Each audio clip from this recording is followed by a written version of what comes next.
మీ ఇల్లు ఎప్పటికీ పటిష్టంగా ఉండాలనుకుంటున్నారా? కాన్ లైఫ్ కెమికల్ తో ఇది సాధ్యం. ఈ నెంబర్ను సంప్రదించండి.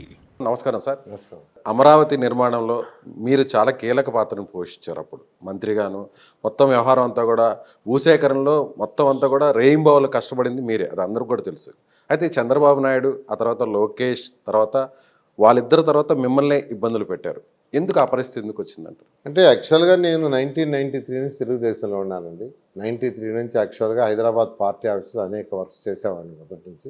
చంద్రబాబు నాయుడు గారు ఏది చెప్తే పార్టీ అధినేత చేసేవాడిని. అయితే 2014లో డైరెక్ట్గా మినిస్టర్గా తీసుకొని ఎమ్మెల్సీ చేశారు. తర్వాత 2019లో కంటెస్ట్ చేశాను. అయితే అమరావతి రాజధానికి నేను యాక్చువల్గా దానికి ముందు ఒక చిన్న కంటిన్యూషన్, ఎలా బాండింగ్ ఏర్పడింది సార్ చంద్రబాబు గారికి మీకు? అసలు ఆ రిలేషన్ ఎలా స్టార్ట్ అయింది? అంటే 1993 నుంచి నాకు కొంత తెలుసండి. తర్వాత ఏంటంటే యాక్చువల్గా ఈ రాష్ట్రంలో ఇన్స్టిట్యూషన్స్ రన్ చేయటం అవి చూసి ఎప్పుడు ఆయన నాలెడ్జీ అనేవాడు. నాలెడ్జీ రావాలా, ప్రజలకి రావాలనేది. ఆ యాంగిల్లో యాక్చువల్గా ఆయన పిలిచి ఒకరోజు మాట్లాడారు. తర్వాత 98కి వచ్చేళ్ళకే వాళ్ళ అబ్బాయి యాక్చువల్గా లోకేష్, అంటే 99కి ముందు ఎక్కడ కూడా నేరుగా పరిచయం లేదు? ఏదో పరిచయం ఉందండి, పరిచయం ఉంది యాక్చువల్గా. నేను పార్టీ కూడా కొంత సర్వీస్ కూడా చేసేవాడిని. ఓకే. అయితే కొద్దిగా తక్కువ చేసేవాడిని, ఇంత ఇది కాక. అంటే మొదటి నుంచి మీరు తెలుగుదేశం పార్టీ అభిమానంగానే ఉండేవారు? అభిమానం 93 నుంచి 93 నుంచి అసోసియేషన్ 93 నుంచి. అంటే ఆయన రెవెన్యూ మినిస్టర్గా ఉన్నప్పటి నుంచి కూడా పరిచయం ఉంది నాకు. అంటే ఎన్టీఆర్ హయాంలో కూడా రెవెన్యూ మినిస్టర్ గా ఉన్నప్పుడు కూడా పరిచయం ఉంది. అంటే విద్యా సంస్థల అధినేతగా మీరు ఉన్నారు కాబట్టి అలాంటి పరిచయం ఉంటూ కొన్ని సర్వేలు గిరివేలు అవన్నీ ఆయన చేయించుకునేవాడు, అవన్నీ చేసేవాడు. అంటే బ్యాక్ ఎండ్ లో మీరు పార్టీకి సర్వీస్ చేసేవాడు. Okay sir. 97, 99లో లోకేష్ యాక్చువల్గా స్టూడెంట్ అవటం, అప్పుడు ఇంకా డైరెక్ట్ ట్యాక్స్ కావటం. అంటే స్టూడెంట్ అంటే ఎట్లా సార్? ఏ క్లాస్, ఏ టైంలో చెప్పగలరు? ఇంటర్మీడియట్ 11th and 12th యాక్చువల్గా చదివాడండి. ఎక్కడ సార్? ఏ బ్రాంచ్, ఏ ప్లేస్? అతనికి యాక్చువల్గా మా నారాయణ గ్రూప్లోనే చేర్చాలన్నారు. చేర్చాలంటే సెక్యూరిటీ యాంగిల్, అంటే అప్పుడు సెక్యూరిటీ థ్రెట్ ఉండేది. మా ఇచ్చి క్లోజ్డ్ క్యాంపసెస్, అలా కాకుండా లిటిల్ ఫ్లవర్ క్యాంపస్ అయితే సెక్యూరిటీ బాగుంటుంది అనేది మేమే హైదరాబాద్ లిటిల్ ఫ్లవర్లో జాయిన్ చేసాము. అయితే అతనికి మార్నింగ్ ఈవినింగ్ పర్సనల్గా మా నారాయణ ఇన్స్టిట్యూషన్ నుంచి కొందరిని పంపించి స్పెషల్గా చేసాం. He achieved a good percentage, 86%తో పాస్ అయ్యాడు. He gained a lot of knowledge. ఎందుకంటే ఆ రోజు ముఖ్యమంత్రి గారు చంద్రబాబు అడిగిందంటే నాకు సీటు కాదు, సీట్ ఎక్కడైనా వస్తుంది, మా వాడికి కావాల్సిన నాలెడ్జ్ బ్యాంక్ అని. అలా పరిచయం ఏర్పడటం. తర్వాత మీరు కూడా టీచ్ చేసేవారా లోకేష్? నేను కూడా టీచ్ చేసేవాడిని. తర్వాత యాక్చువల్గా సో అలా గురు శిష్యుల బంధం అనేది పార్టీలో తర్వాత ఆయన ఇంకా ఎక్కువ వర్క్స్ నాకు యాక్చువల్గా training for ministers, training for MLAs party ఆఫీస్లో చేయమని యాక్చువల్గా తర్వాత 2004 వరకు యాక్చువల్గా పార్టీ ఆఫీస్లో చేసేవాడిని. తర్వాత ఎన్టీఆర్ ట్రస్ట్ 2004 తర్వాత ఎన్టీఆర్ ట్రస్ట్లో నన్ను ఒక డైరెక్టర్గా చేశారు. అలా అసోసియేషన్తో కంటిన్యూ.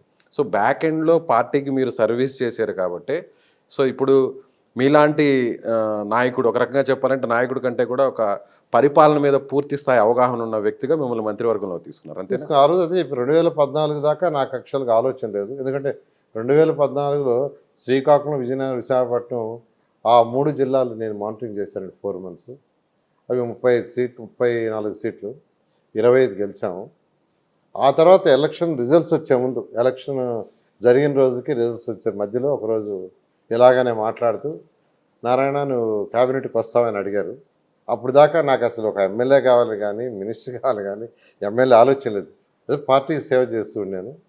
అయితే ఒక నిమిషం ఆలోచించా, ఎడ్యుకేషన్లో ఎంతో చేసాం, అయితే ఒక ఎడ్యుకేషన్ యాంగిల్లోనే సర్వీస్ చేయగలిగాము. ఒక మినిస్టర్గా అయితే డిఫరెంట్ యాంగిల్లో పేదలకు ఇల్లు కావచ్చు.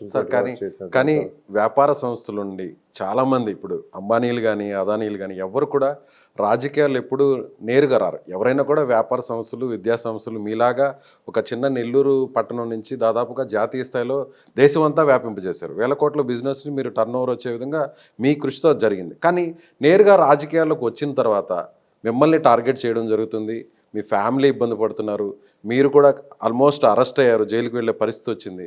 ఎప్పుడైనా ఊహించారా ఇలాంటి పరిస్థితులు వస్తాయని? అంటే అలాంటి పరిస్థితి వస్తే నేను ఎప్పుడు ఊహించలేదు. ఎందుకంటే నేను ఎప్పుడు తప్పు చేయలేదు. ఎందుకంటే హానెస్ట్గా చేశా. డబ్బుల కోసం రాజకీయాలకు రాలేదు. డబ్బుల కోసం అయితే ఇన్స్టిట్యూషన్ రన్ ఇప్పుడు 28 రాష్ట్రాల్లో ఈరోజు నారాయణ ఇన్స్టిట్యూషన్స్ ఉన్నాయి. 6 లక్షల మంది విద్యార్థులు చదువుతున్నారు.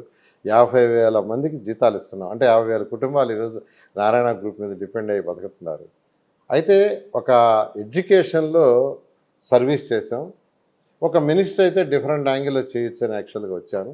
అయితే ఇది కక్ష సాధింపుగా జగన్మోహన్ రెడ్డి చేయటం కాబట్టి ఆయన అరెస్ట్ చేశారు, కేసులు పెట్టారని పెట్టారు. ఏదైనా న్యాయస్థానం మీద నమ్మకం ఉంది. న్యాయస్థానాల వల్ల మేము యాక్చువల్గా ఈరోజు బయట ఉంటున్నాం. సో అదేవిధంగా ఒక 10th క్లాస్ పేపర్ని లీక్ చేశారు అనేది ఒక బాగా ఇదైంది, అప్పుడు బాగా డ్యామేజ్ అయింది. మీ విద్యా సంస్థల రెప్యుటేషన్ కూడా అది బాగా ఇంపాక్ట్ అయింది. సో ఒకసారి ఆలోచించారా, నేను రాజకీయాల్లో ఉన్నాను కాబట్టే, తెలుగుదేశం పార్టీలో ఉన్నాను కాబట్టే ఈ ప్రభావం అంతా కూడా నా పిల్లలు ఇప్పుడు వాళ్ళు లీడ్ చేస్తున్నా కూడా విద్యా సంస్థల మీద పడుతుంది, తప్పు చేశానేమో, రాజకీయాల్లోకి ప్రత్యక్ష రాజకీయాల్లోకి వచ్చాను ఎప్పుడైనా అనిపించింది?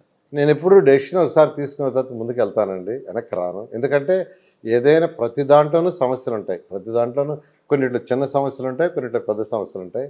రాజకీయం అయిన తర్వాత ఖచ్చితంగా కొన్ని ఇటువంటి సమస్యలు వస్తాయని తెలుసు, కానీ ఇంత దారుణంగా చేస్తారని తెలియదు. ఎందుకంటే తెలుగు పేపరు నారాయణ గ్రూప్ వాళ్ళు లీక్ చేయాల్సిన అవసరం లేదు. అది కూడా గవర్నమెంట్ ఇచ్చిన దగ్గర నుంచి ఇంకో స్కూల్కి వస్తే, ఆడ నుంచి ఇంకో స్కూల్కి వస్తే, ఆడ నుంచి మా దగ్గర వైస్ ప్రిన్సిపాల్కి వస్తే వాడు గ్రూప్లో పెట్టాడు. ఆ గ్రూప్లో ఎవరు ఉన్నారు? పేపర్ వాళ్ళు, టీవీలో వాళ్ళు ఉన్నారు. అదే వాడు లీక్ చేయాలంటే ఆడెందుకు పెడతాడు? మా పిల్లలకి ఇస్తాడు. అది లీక్ కాదు, అసలు అది లీక్ అనే అంటానికి లేదు.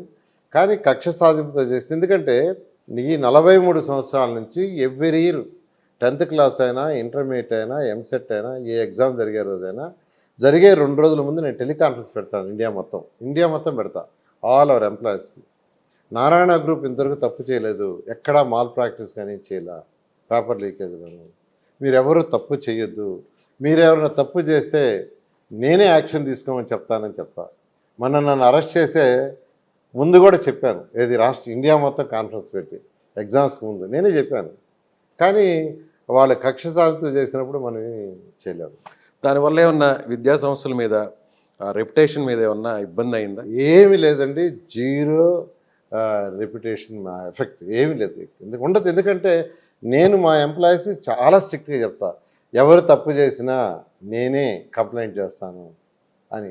అది అందరికీ తెలుసు. రాష్ట్రంలో నారాయణ ఎంప్లాయీస్ 50,000 మందికి చాలా క్లియర్ కట్గా తెలుసు, ఎవరు తప్పు చేయరు. అతను కూడా తప్పు చేయలేదు. యాక్చువల్గా 3 ఇన్స్టిట్యూషన్స్ దాటి అతనికి వస్తే అతను దీంట్లో గ్రూప్లో పెట్టాడు పాపం, ఇది పేపరు, టీవీ అనే గ్రూప్లో. కాబట్టి ఇక్కడ ఏదో అరెస్ట్ చేయాలనేది అంతే. అది కూడా ఏంటంటే మీకు చెప్తున్నాను క్లారిటీగా, బాదుడు కార్యక్రమం చాలా హైప్ వస్తుండింది. చంద్రబాబు నాయుడు గారు శ్రీకాకుళంలో బాదుడు కార్యక్రమం చేస్తూ అప్పటికే పేపర్ లీక్ అయిపోయింది.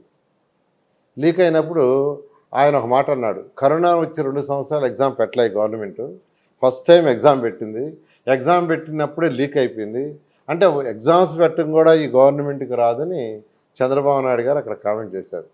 నెక్స్ట్ డే తిరుపతిలో జగన్ గారి మీటింగ్ ఉన్నది.